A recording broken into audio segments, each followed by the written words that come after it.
अस्सलाम वालेकुम। जो कुछ गिलगित बल्तिस्तान के साबिक चीफ जज राना शमीम ने पाकिस्तान के साबिक चीफ जस्टिस साकिब निसार के बारे में बताया है, अगर वो सच है तो फिर समझ लीजिए कि अपना रियासती निज़ाम किनारे आ लगा है। आप फरमाते हैं कि साकिब निसार मुबैना तौर पर जुलाई 2018 में किसी जज के लिए पैगाम दे रहे थे कि नवाज शरीफ और मरीम नवाज को इलेक्शन से पहले जेल से बाहर नहीं आना चाहिए। ये कहानी अदालती म्यार पर कितनी सच्ची है इसका फैसला तो अदालतें ही कर सकती हैं, लेकिन ये तय है कि साकिब निसार बतौर चीफ जस्टिस जो कुछ करते रहे हैं वो आम जहन के लिए काफ़ी सबूत है। अलबत्ता इस कहानी से खुद राना मोहम्मद शमीम पर भी कई सवालात उठते हैं। फ़र्ज़ कर लें ऐसा हुआ है तो जज साहब के अपने बयान के मुताबिक उनका ज़मीर पहली बार 2019 में यानी वाक़े के 1 साल बाद जागा, जब उन्होंने नवाज शरीफ के साहबजादे को एतमाद में लिया, और फिर मौरखा 10 नवंबर 2021 को तो ज़मीर जागने की तस्दीक लंदन के नोटरी पब्लिक ने भी कर दी।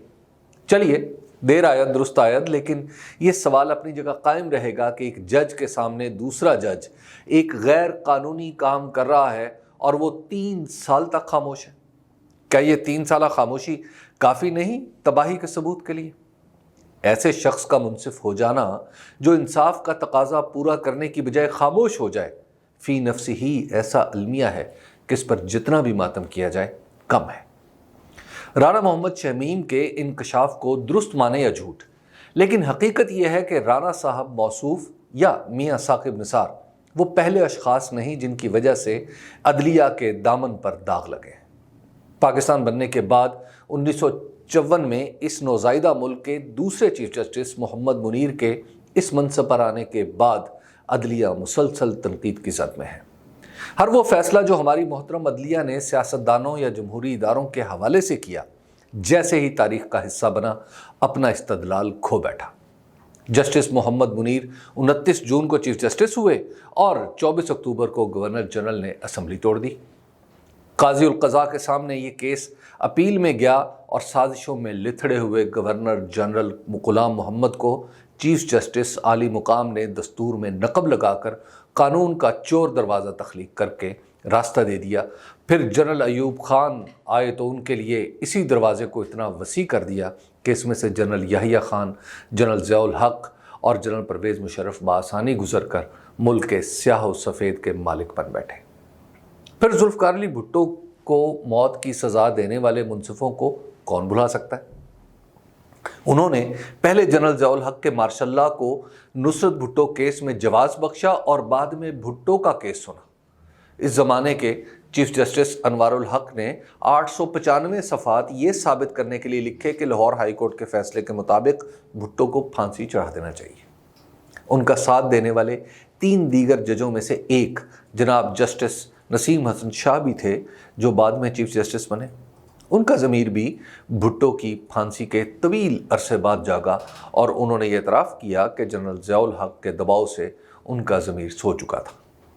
जब उन्हें ज़िंदगी में मज़ीद किसी ओहदे की आस नहीं रही और जनरल ज़िया भी अपने खालिक से जा मिले तो ज़मीर अंगड़ाई लेकर उठ बैठा।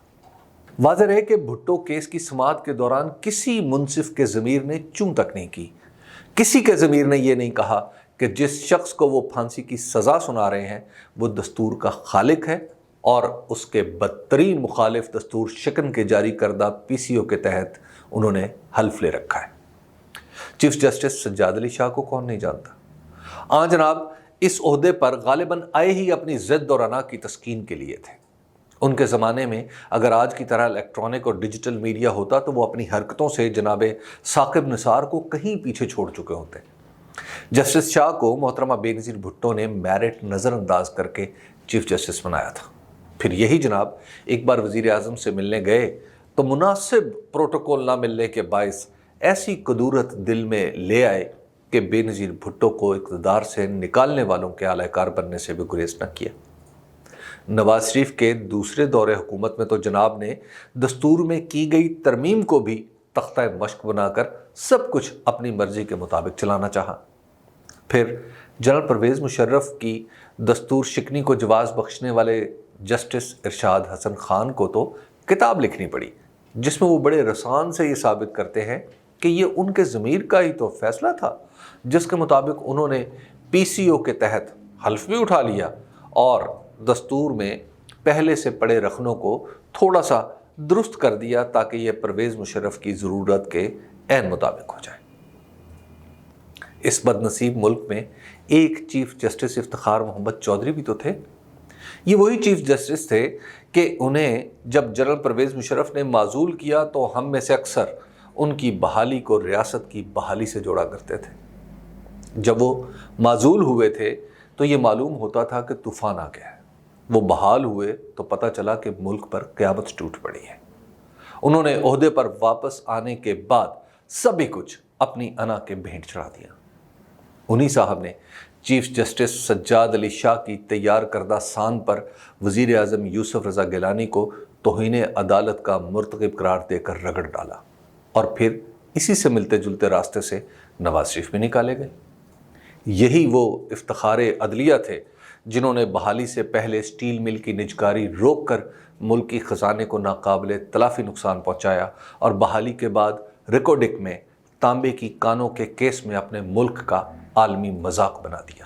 قوموں کی تباہی ایک واقعہ نہیں ہوتی بلکہ مسلسل عمل ہوتی ہے۔ چھوٹے چھوٹے واقعات رونما ہوتے چلے جاتے ہیں اور آخر ایک دن بہت بڑا واقعہ آخری سبب بن کر تاریخ کی کتابوں میں ثبت ہو جاتا ہے۔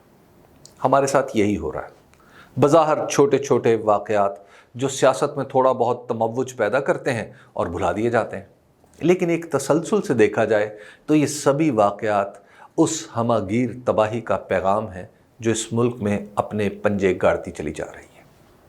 ہماری تاریخ یہ بتا رہی ہے کہ ہمارے ریاستی نظام کی چھلنی نے کبھی اپنا کام نہیں کیا۔